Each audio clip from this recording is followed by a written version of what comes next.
Hey guys, I got this book in, The Law of God by John Bevere, about the fear of the Lord, and I feel like most Christians are lacking fear of the Lord, and that's why a lot of people are still living in sin and struggling more with sin than they should. I know I am. So we're going to do a read through and a study, one chapter at a time, I guess. Check out this new shirt I got from Caruso. It's pretty sick. You can see that. I like it. I know. I need a new chair. All right. Anyway, let's get to reading.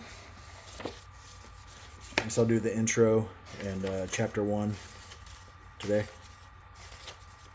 Introduction. Fear. For years, people have strived to eradicate it. Many have researched it, fought it, and campaigned to remove its influence from our lives.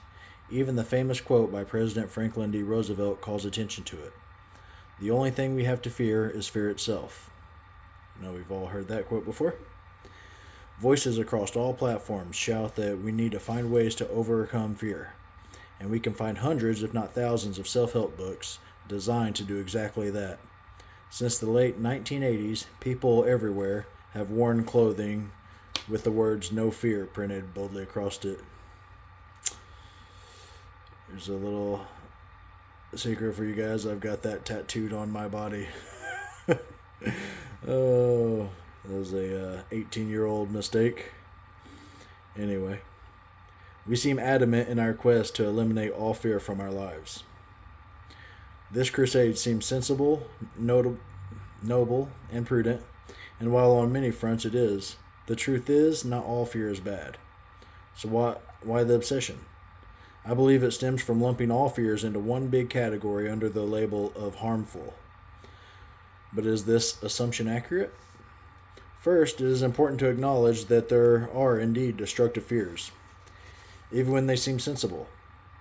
If we fear losing all our money and possessions, we will likely obsess over them and become misers and hoarders, worshiping our money and assets over everything else.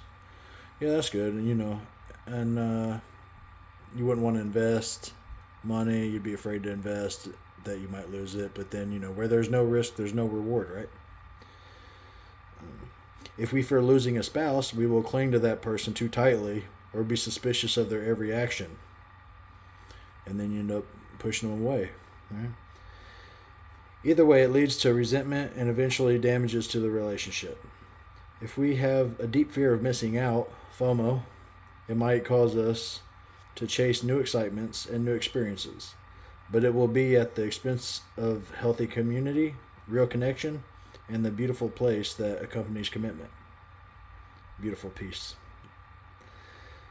If we fear for the safety of our kids, we will likely thwart their growth by smothering them or by fostering prodigal behavior. The list is seemingly endless.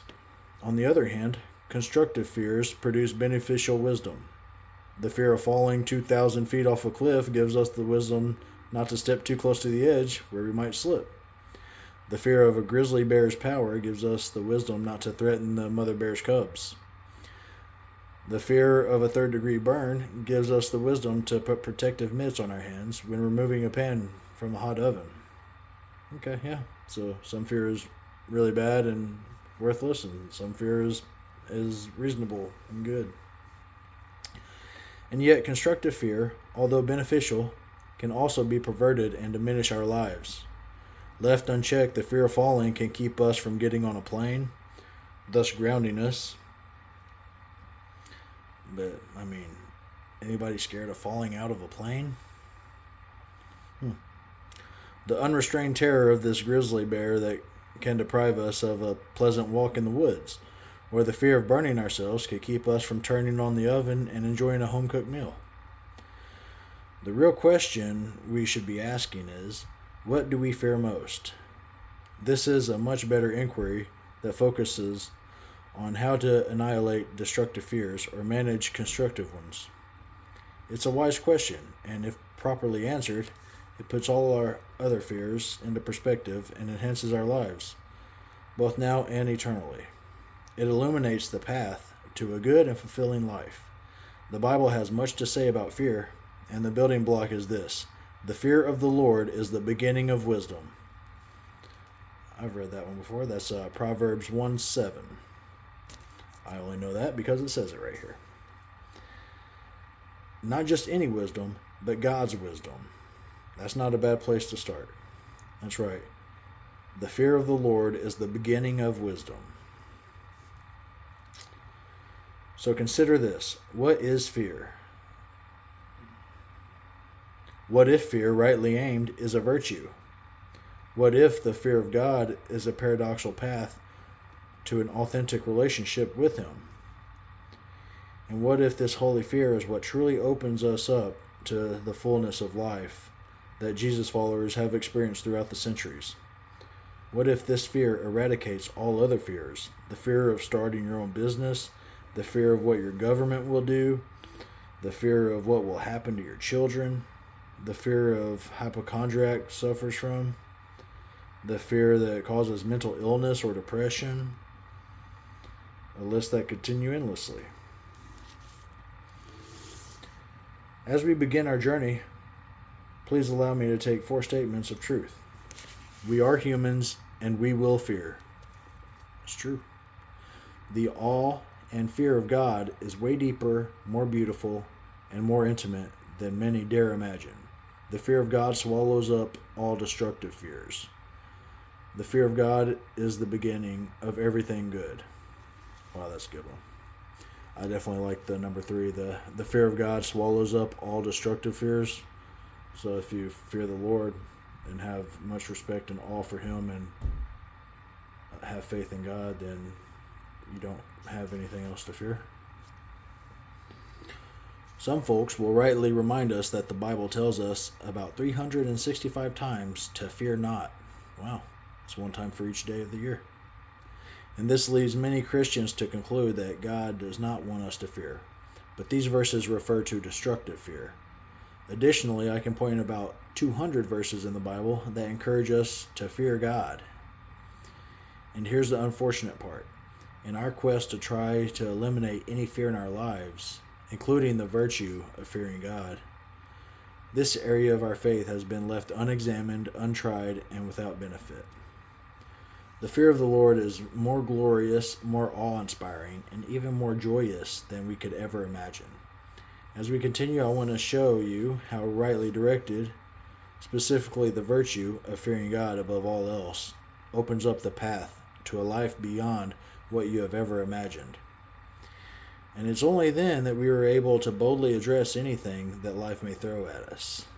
In the words of Charles Spurgeon, the fear of God is the death of every other fear. Like a mighty lion, it chases all other fears before it. Wow, that's good. I'm going to have to highlight that one. My hope is you read this book, that you will dive headfirst into this virtue, peel away this religious facade of what it is not, and uncover the goodness of how it sets our feet on solid ground. Yes, fear no evil, but discover how the misunderstood virtue of fearing the Lord will cause your life to blossom into something wildly beautiful. Let's start with an exploration of how awesome our God is. We'll call it the awe of God. That's good.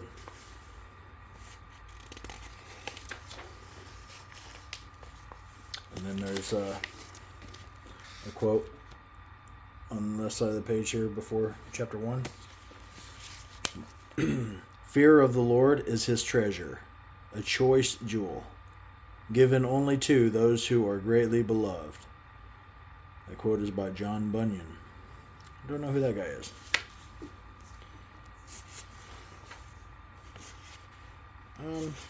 Don't want this video to be too long, so we'll just leave it with the intro and come back next time for chapter 1, and we'll do a read through and a study of each chapter daily. Thank you. You guys have a blessed day.